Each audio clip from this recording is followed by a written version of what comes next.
It's Warhammer Day, bitches, and today is a new day, and I'm feeling great because over the weekend I won a tournament, RTT 16 man, with my Alveo list. Now, Alveo deadline's over, so I can show you the list, and this is gonna be a bit of a lengthier video.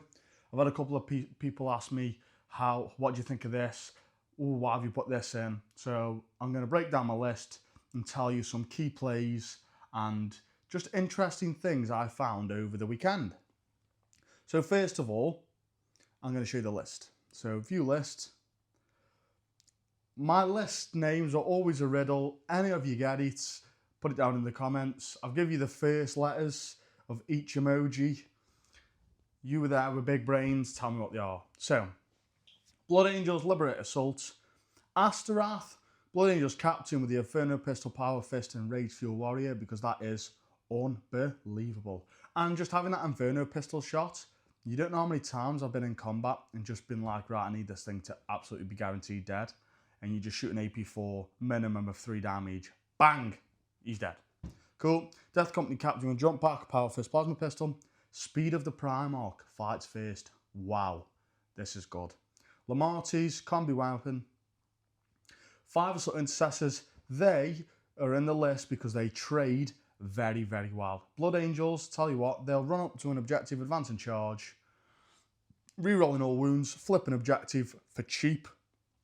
Or I don't mind first turn drawing assassinate. I don't mind drawing area denial, extend battle lines. For 75 points, you guarantee me 8 to 10 points. Good. Assault Intercessor Squad with the bolt rifles and power fists and the sergeants. They are actually one of the key units on my list. Absolutely unbelievable. Sticky objectives.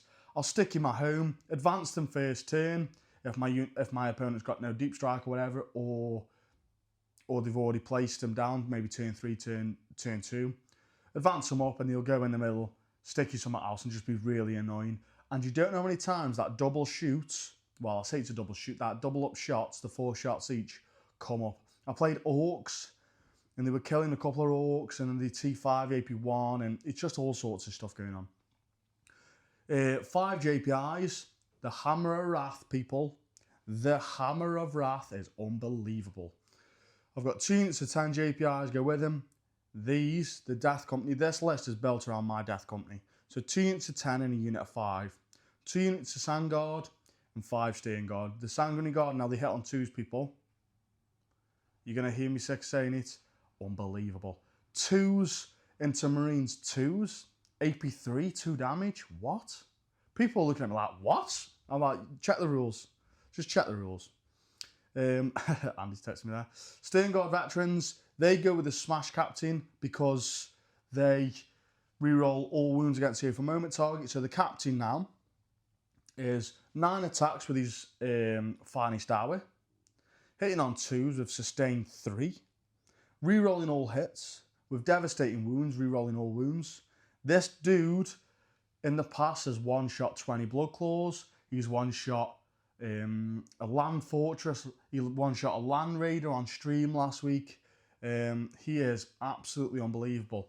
Do you know how many sustained hits he rolled this weekend over 3 games? 0. Absolutely nothing. He was, every time I was like, oh, he's going to pop off. This guy, he's pretty good. Just be careful of him. And then he comes in. I'm pretty sure against Orcs, he ran in when I really needed him to pop off. No 6s on the first Oath Amendment roll, and then 3 1s on the second. I was like, ugh. Anyway, so that's a list. I'm going to talk you through why I've put what I've put in. Astaroth. Now, the meta currently is, I think, in my opinion, what I'm seeing lots of at the minute are Space Wolves. Still Death Guard are an issue. Black Templars. Orcs, now they've had the buff. Other Blood Angels and Marine players. You see loads of them at events.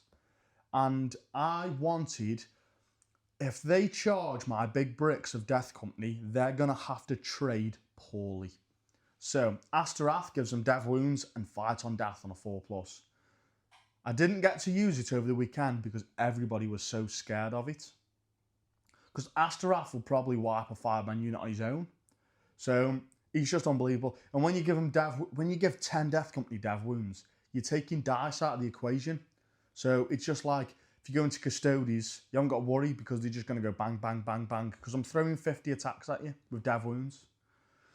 The Death Company with Jump Pack with the Speed of the Primarch fights first. Once again, nobody charged them all weekend. Every person I went into would fight on death with them. I went into the Orcs player, he would fight on death instead. So I'd lose a unit, and then he would use a unit. He would lose his unit, and I would lose mine. But what he fought on death on was the Squig Boys, which is AP1. So it was like 4-ups, and then it was like a 6-up Feel No Pain, so I was offsetting the damage. So we traded poorly. And Lamarty's, the -1 damage, crazy. All damage 2 stuff. As soon as you reduce it to 1 damage, and then you 6-up Feel No Pain it, and your opponent stood there like, what? What have you just done? And I'm like, I'm sorry, dude, it's the rules. It's the rules.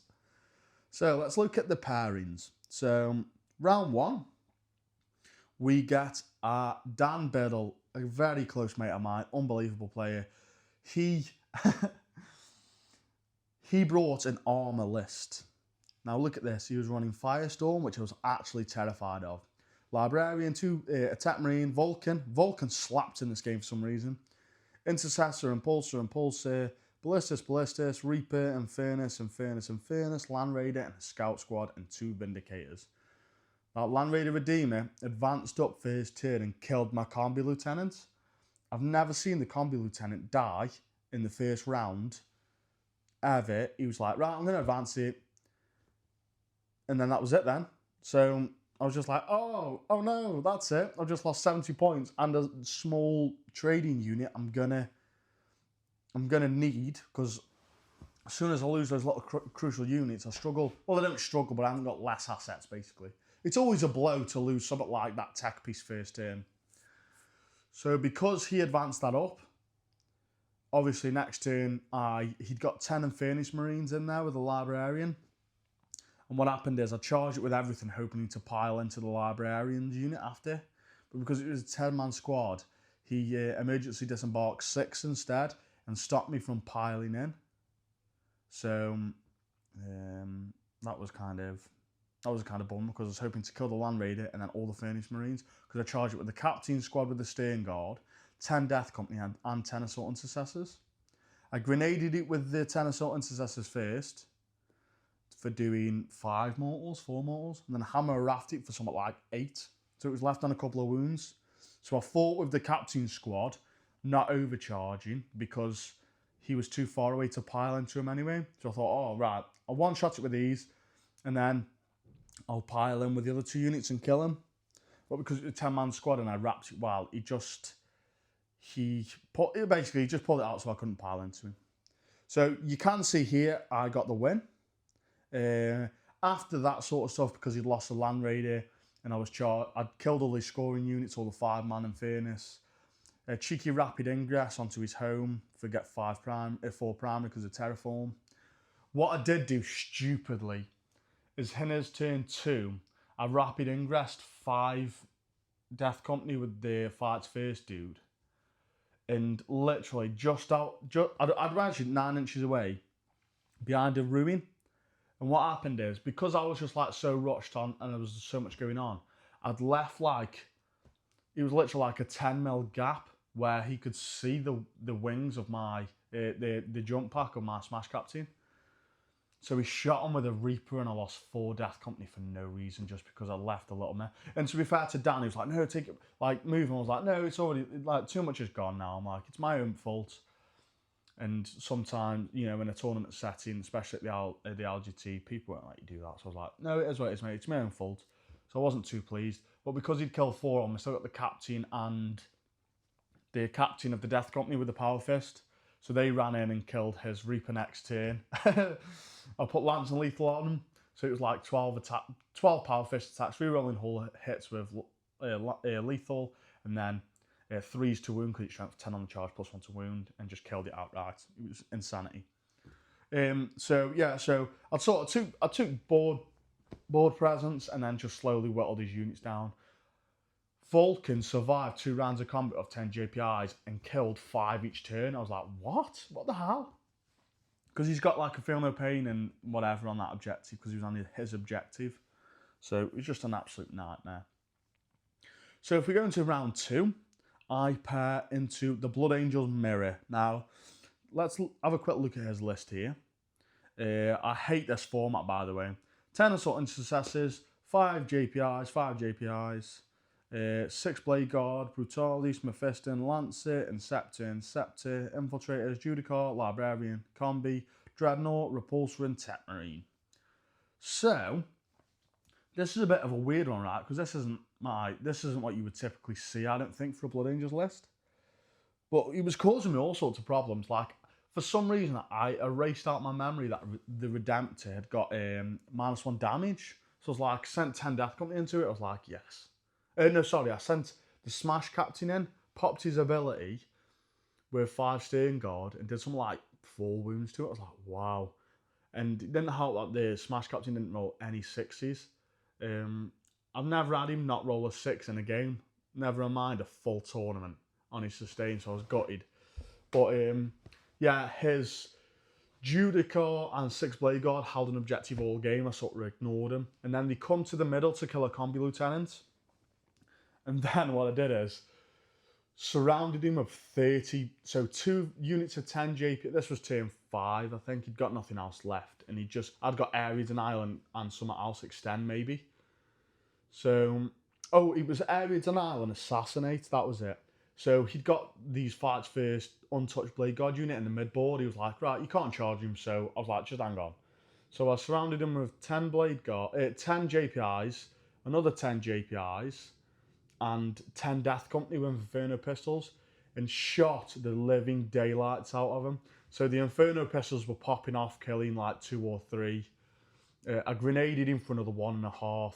All the bolt pistols, that's seen another 1. So by the time I charged him, he just got the Judicar and 1 Blade Guard unit, and I charged him with Lamarty, so I had -1 damaged him, so we hadn't got enough attacks, and then I obviously killed them because I took the brunt. I maybe lost 1 or 2 dudes, and then the other 8 in Lamarty's fought and crushed him. But that was a really good game. That was a great opponent. And yeah, so getting into turn 3, this is the one I was most nervous about, right? Orcs. So where are we? Jack Heath, Jordan Fanlon. Jordan Fanlon, by the way, absolute amazing Orc player. He is the best Orc player I play round where we live in Staffordshire. Like, every time you see Jordan turn up with your Orcs, I'm like, oh, I hope I don't draw Orcs. So let's have a quick look at his list. Unbelievable list. We were talking after about changes and stuff. Beast Boss, Gaz. Gaz is unbelievable. Mozrog, War Boss, Boys, Truck, Deathcopters, Flashgates, Grots, Commandos, Knobs, Squigogs, Stormboys, Warbackers. Now, I was terrified of everything, because everything fights on death. It's an absolute menace. He went first. He got his Grot CP, so he's fighting on death. -1 to wound. He made a slight error first turn. He was like, right, so I'm just going to set these here. I'm going to fight on death wherever you charge me with. I was like, cool. He put Commandos on the far right objective, because we were playing the one with 4 in the middle, and then he put 3 Warbikers, move blocking me from stopping getting into the other 9 Squigog boys, because each unit of Squigog boys is 8 plus the character. So I was like, right, so if he move blocked me with the Warbikers to stop me getting into them. So what I did was like, cool, so for 2 turns on the trot, I sent cheap units, because they can't move through walls, pinning them. Basically, I don't know if I got a picture or not, but there was like a UKTC on Search and Destroy. Just outside of your deployment, there's like a narrowing where you can go through with vehicles. And I just put I put a unit of 5 Assault Intercessors there first, let him charge them and kill them so he can't get out of the way, and he doesn't hold primary. The next turn, I sent 3 Sandguard in, got the movement just to stay there so he couldn't move through. So I kept them out of the game till turn 4. So first turn, so he moves 8 Squigog boys with 3 Deathcopters, 3 Warbikers, and 5 Storm boys in the middle. Hoping, obviously, he didn't think I'd got the movement to get there. But what I actually did was I advanced the captain up to get into the Squigog boys. I spent a free strat to advance and charge. Then 10 assault intercessors went in as well. Normal move. And then 10 death company with fight what was it? Fight on death. So I killed like 5 units with maybe 3 models with the Smash Captain. Fought then with the 10 death company and killed the squad. But because he fought on death, he pretty much mullered some of the units anyway. But what it meant is with the remaining units, because I hadn't fought, I could go into other units. So I actually did some wounds to commandos, his war bikers, and just basically made it a right many. So I killed loads of his scoring units, and at the same time sent 5 JPIs to the right of me to take the objective with his commandos behind the wall, because you can't hold the objective without touching the wall. So I charged him at the wall front, and he's only 5 dudes, and I was throwing 20 odd attacks at him. So they died, and then before you know it, he sort of stuck to a couple of units, and I was just being a menace because he couldn't do anything. Like I say, the death company are meant to cause you issues. I have a fight first, I -1 damage, I fight on death. So it was just sort of an absolute menace for him. Didn't help. To be fair, I'd set up to get... So next turn then again, he sent Ghazghkull in the middle.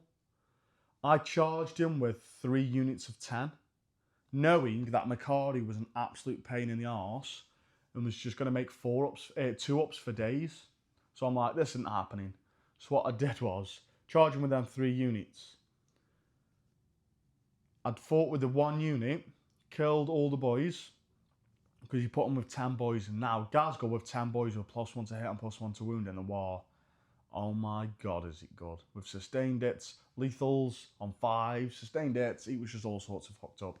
So, Makari's time to shine. I just thought she was going to go bang, bang, bang, 2-2-2. The first dice roll, 1. Kills Makari. Ghazghkull dies.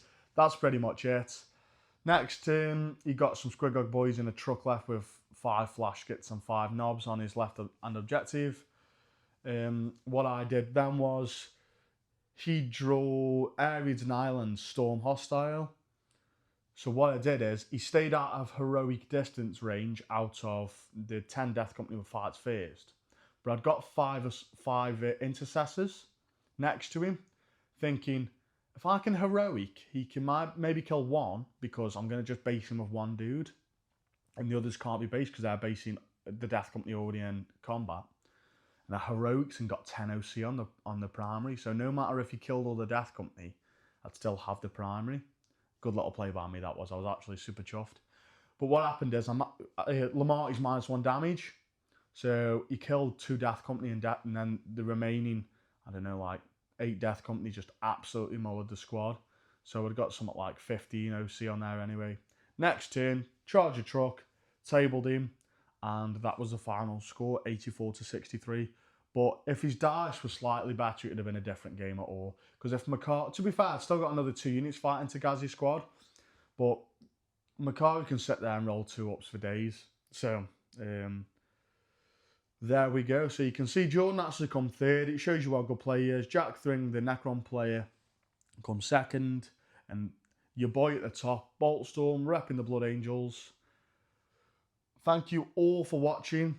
Hopefully you found some little nuances or something you want to try in your list. If you've got any queries, drop me a message. I'm always happy to help or write lists or see what I think. I get it all the time. But yeah, have a fantastic day and I'll see you next time.